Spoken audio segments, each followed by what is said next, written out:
When a young black woman stood before a judge accused of fraud, the courtroom laughed at her accent. But when she opened her mouth and spoke 9 flawless languages, even the judge forgot how to speak. What happened next left the entire courtroom standing.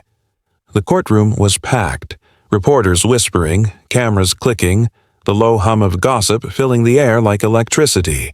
All eyes were on a young black woman sitting quietly at the defendant's table. Her name was Amara Brooks. Dressed in a simple navy suit, she looked calm, almost too calm for someone accused of a federal crime. Across from her, the prosecutor, Mr. Cole, adjusted his tie with a smirk, glancing toward the judge as if the outcome had already been decided. Judge Henderson, a strict older man with silver hair and a reputation for sarcasm, leaned back in his chair, sizing her up. He didn't see a scholar or a consultant. He saw what his prejudice wanted him to see. Another young woman trying to talk her way out of trouble. Amara had been accused of immigration document fraud.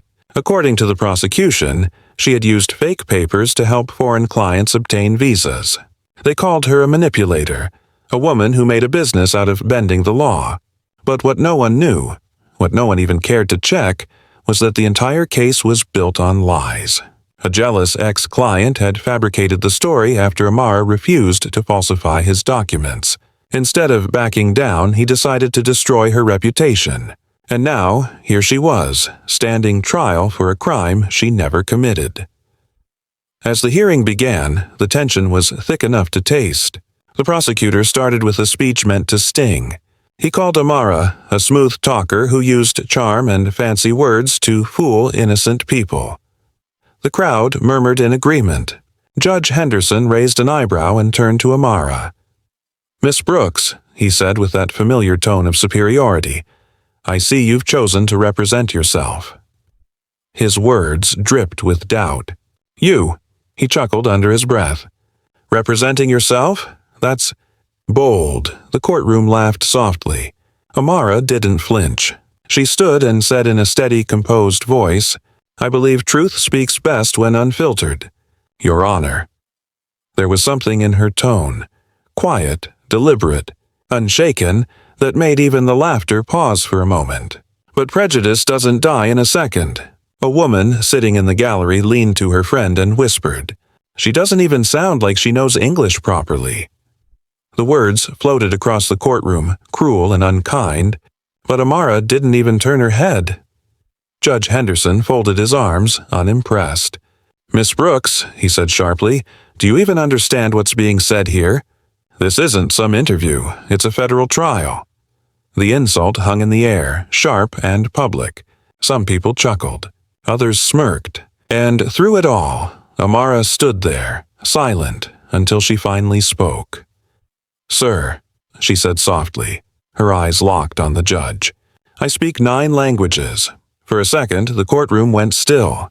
Then laughter broke out again, louder this time. Even the bailiff struggled to hide a grin. The prosecutor laughed under his breath. Judge Henderson shook his head, pretending to be amused. 9 languages?" he repeated. "Well, Miss Brooks, maybe you should say sorry in all of them." His sarcasm earned a few more chuckles from the crowd. He leaned back in his chair, certain he'd humiliated her, but Amara didn't blink.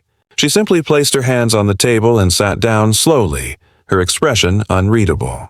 The camera flashes caught her face, calm, controlled, dangerous in its stillness. For the first time that morning, the laughter began to die down, uncertain and uneasy. The narrator's voice cuts through the noise like a whisper over a storm. They laughed because they thought intelligence had a color. They mocked because they mistook humility for weakness. But no one in that courtroom knew. The joke was about to be on them. Outside, the media kept filming. Inside, the judge adjusted his robe, unaware that his arrogance had just set the stage for his own humiliation. The prosecutor scribbled notes, preparing to crush Amara's defense, while the young woman herself took a slow breath, her mind already racing ahead.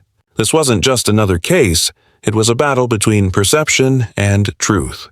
And Amara Brooks, the woman they laughed at, was about to make them all listen in a language they could never forget. The courtroom fell into a heavy silence as the echo of laughter faded into the marble walls. Judge Henderson leaned forward, his eyes narrowing as if trying to decide whether the woman standing before him was serious or simply delusional.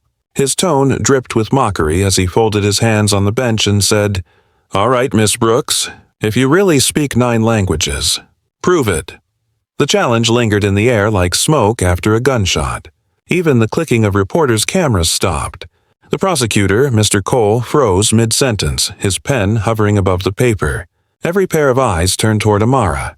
She didn't flinch. She didn't even blink. Instead, she drew in a slow breath, her shoulders rising and falling with quiet grace. Her voice came out soft but confident, carrying an unmistakable power that didn't need to shout to be heard. "Of course, Your Honor," she said, and then, almost as if the air itself leaned in to listen, she began to speak. The first words were in French. "La vérité ne se cache jamais longtemps." The accent was perfect, smooth, Parisian, authentique. A few people in the crowd who spoke French exchanged surprised glances. The truth never hides for long. Then, without pausing, she switched to Spanish. "El respeto no necesita traducción." The rhythm of her speech rolled off her tongue effortlessly, every syllable rich and precise. Respect needs no translation. Gasps rippled through the courtroom. Some leaned forward in disbelief. Others held their breath. She didn't stop. In Mandarin, she spoke next, her tone shifting, her mouth forming the precise, deliberate shapes of every character. Even the Chinese interpreter sitting in the back looked stunned. Then came Arabic, deep, poetic, and flowing like a prayer. Al-Haq la yastati an yaktabi. Her voice resonated through the room, melodic and powerful. The judge's pen, which he had been tapping against the bench, stopped mid-air. Amara kept going. Italian, German, Russian, Japanese, and finally Latin, each spoken with clarity and perfect pronunciation. The sound of her voice filled every corner of the courtroom, commanding attention like a symphony of truth. The laughter that had once echoed off these walls now seemed like a distant memory, something childish and shameful. When she finally stopped, the silence that followed was absolute. You could hear the faint hum of the ceiling fan and the distant buzz of a camera light overheating. For the first time since the trial began, Judge Henderson had no words. His mocking smile had vanished, replaced by something else. Uncertainty. The prosecutor looked down, suddenly fascinated by his notes, his face red with embarrassment. Even the jurors who had entered this case expecting entertainment sat frozen. In the second row, a young reporter named Jenna clutched her notepad, scribbling furiously. She could barely keep up. Her heart raced as she realized what she was witnessing. This wasn't just a defense, it was history. A woman, mocked for her accent and her color, was now commanding the room with intelligence so sharp that no prejudice could dull it. The narrator's voice filled the moment like a breath of air after a storm. And just like that, the laughter died. The arrogance melted. And the people who thought they'd seen everything realized they hadn't even begun to understand her. One brave person in the gallery started clapping softly. It was the kind of instinctive applause that came not from politeness, but from awe. The bailiff quickly turned and whispered, "Order in the court." But even he couldn't hide the small smile tugging at the corner of his mouth. Amara's eyes never left the judge. Calm, unbothered, she stepped closer to the microphone. Her tone remained polite, almost gentle, but it carried the weight of 1,000 unspoken stories. "Now," she said, "if the court is done laughing, may I continue my defense?" Judge Henderson blinked. His throat tightened before he spoke, his voice suddenly softer, almost uncertain. "Yes," he said quietly. "Please, continue." It was the first time anyone in that courtroom had heard humility in his tone. Amara gave a small nod and returned to her seat, her movements graceful, deliberate, like someone who had already won long before the verdict. The crowd was still stunned, trying to process what they had witnessed. Every reporter's pen scratched furiously across paper, every camera zoomed in to capture her expression. But Amara wasn't performing. She was simply being what she had always been, a woman who didn't need to prove her worth, but did it anyway because they dared to question it. The narrator's voice came back one last time, low and reflective. In a single minute, the woman they laughed at became the woman they listened to, and the courtroom that mocked her accent now hung on every word she spoke. As Judge Henderson shuffled his notes with trembling hands, Amara glanced around the room. She didn't see her enemies anymore. She saw an audience that had been forced to respect her. Her quiet smile said what no verdict ever could. The trial had already changed, and from that moment on, no one would ever laugh at her again. The courtroom that had once been filled with laughter now sat in an almost sacred silence. The echo of Amara's words still lingered in the air, and for the first time since the trial began, Judge Henderson seemed uncertain, his gavel resting loosely in his hand. The cameras were still rolling, but no one dared whisper. The same reporters who had chuckled earlier now kept their pens still, their eyes fixed on the young woman who had just turned the atmosphere upside down. Amara stood tall behind the wooden desk, her voice steady as she began to speak. She didn't tremble or hesitate. She simply told her story, one truth at a time. She began by explaining who she was before all of this. Not just a defendant, but a professional who had spent years building a life of integrity. Her mother, she said, had been a respected linguistics professor at a university in Boston. Her father, a career diplomat, had dedicated his life to bridging nations through understanding. Language, Amara said softly, wasn't just something I learned. It was the way I was raised to connect people, to make honesty universal. Every word carried quiet power, the kind that didn't demand attention but earned it. Even the prosecutor, Mr. Cole, couldn't look her directly in the eyes anymore. She continued, describing how she had founded her own translation and certification agency at just 26 years old. She wanted to help immigrants, people who often got trapped in the maze of paperwork and bureaucracy. Her agency specialized in making sure every document, from birth certificates to employment letters, was legally precise and linguistically authentic. For many, she said, these papers were more than just ink. They were their future. She paused, her eyes briefly meeting the judge's. And I never took that responsibility lightly. But then came the twist of fate. A client who didn't get what he wanted. A man who had paid her to translate and certify his visa documents, but when his application was rejected for reasons beyond her control, he lashed out in anger. Instead of accepting his own mistakes, he filed a complaint. He accused her of falsifying papers, of forging government seals to make his documents appear legitimate. The claim was entirely false, but it spread like wildfire. He couldn't destroy my skill, Amara said, her voice calm, so he tried to destroy my name. She pulled out a folder, each page neatly labeled and time-stamped. One by one, she laid out the evidence before the court. The original records, the certified seals, the official verification emails from government offices. The clerk took them carefully, handing them to the judge, who examined them with growing disbelief. Amara explained each one, not with defensiveness but with clarity, like a teacher guiding a student through a lesson. She even switched languages mid-sentence to show how easily her accuser could have misunderstood the legal phrasing. Every gesture, every explanation, chipped away at the false narrative that had been built around her. Mr. Cole tried to interrupt once, objecting to her self-representation, but the judge raised a hand, silencing him. "Let her speak," he said quietly. It was the first time he had defended her. The courtroom could feel the shift, the balance of power turning from authority to truth. Amara opened a final document, an affidavit signed by a government linguist verifying that her translations were legitimate and that the errors her accuser mentioned were fabricated. The room seemed to breathe for the first time in an hour. Judge Henderson frowned as he studied the pages. "These records, they're flawless," he muttered almost to himself. He looked up at her. Every translation, every seal, official, verified.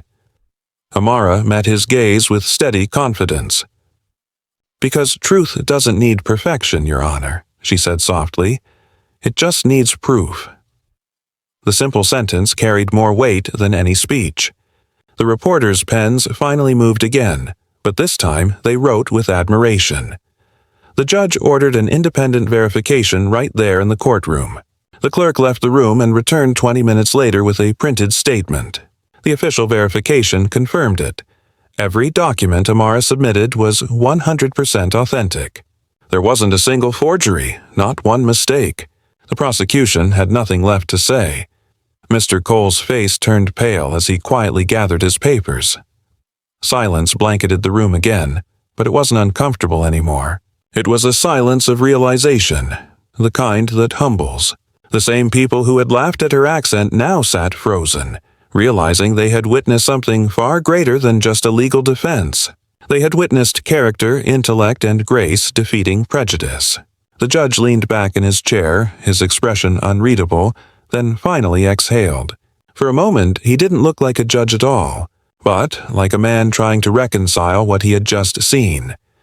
The narrator's voice deepened as the camera slowly pulled back, showing Amara standing in the center of the courtroom, her head high, her evidence shining under the soft lights. The same young woman they once mocked now stood as the embodiment of quiet power. The air felt heavy with respect. The reporters no longer whispered. They only watched, as though afraid to interrupt the dignity that filled the room. And as the judge finally placed the verified documents back on the desk, his voice came softer than before. "Miss Brooks," he said, "you've made your point clear. The court recognizes the authenticity of every translation." He paused. "And the integrity of your name." Amara nodded once, her expression composed. For her, victory wasn't about applause or recognition. It was about reclaiming her truth. The narrator's final words of the scene linger like an echo in the hearts of everyone watching. The judge finally saw the truth, not just in her documents, but in her dignity. The courtroom that had once echoed with laughter now stood still in reverent quiet.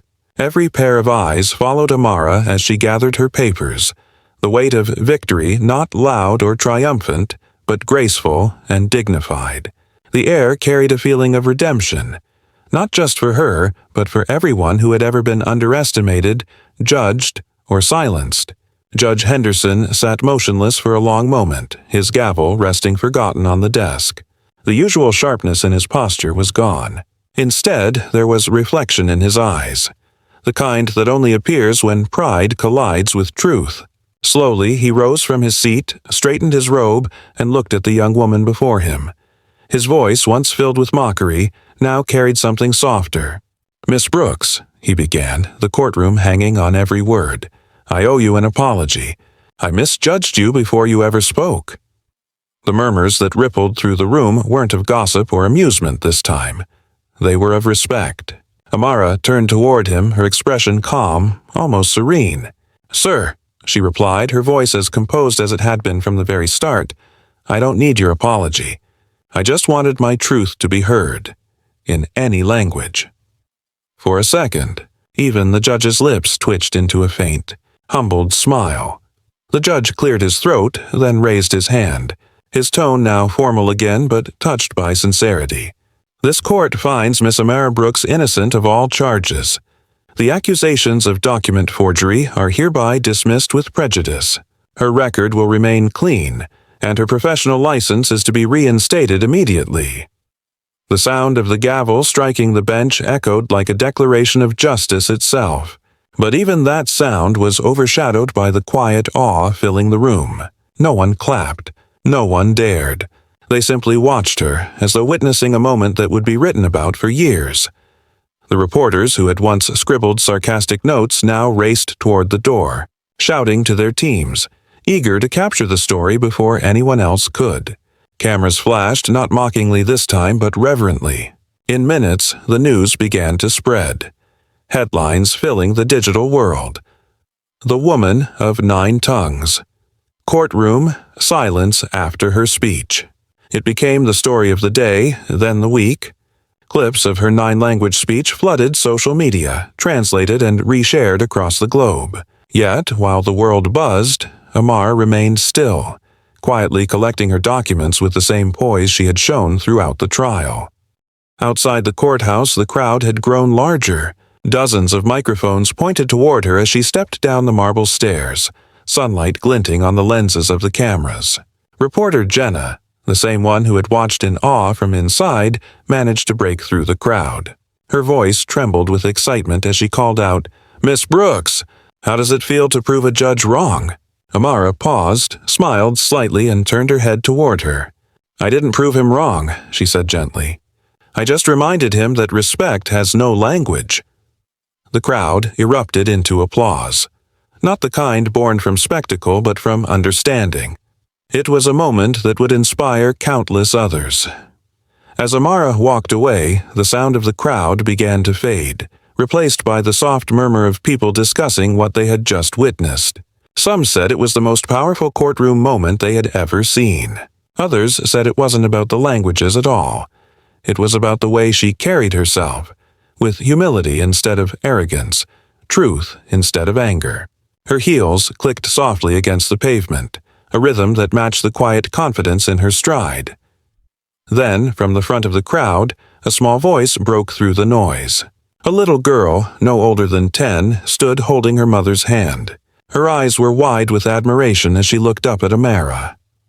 "I want to be like her someday," the girl said, almost whispering, but the sincerity in her tone cut through the air like sunlight breaking through clouds. Amara stopped. For a moment, the world around her disappeared. She bent down slightly so she was at eye level with the girl. "Then start," she said softly, "by believing in yourself, not in what others call you."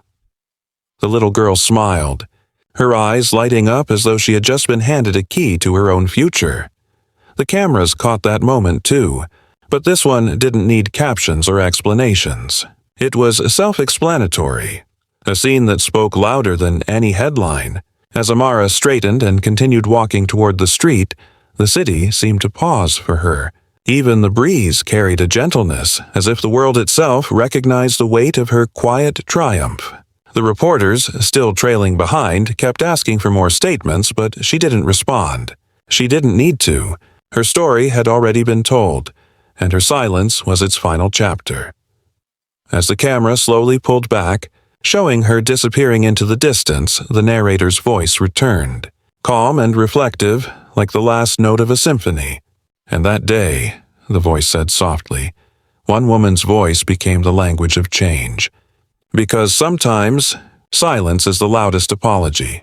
The music swelled gently, fading into the hum of city life, a world still learning, still growing, and now forever marked by the woman who reminded everyone that truth, spoken in any tongue, will always be heard.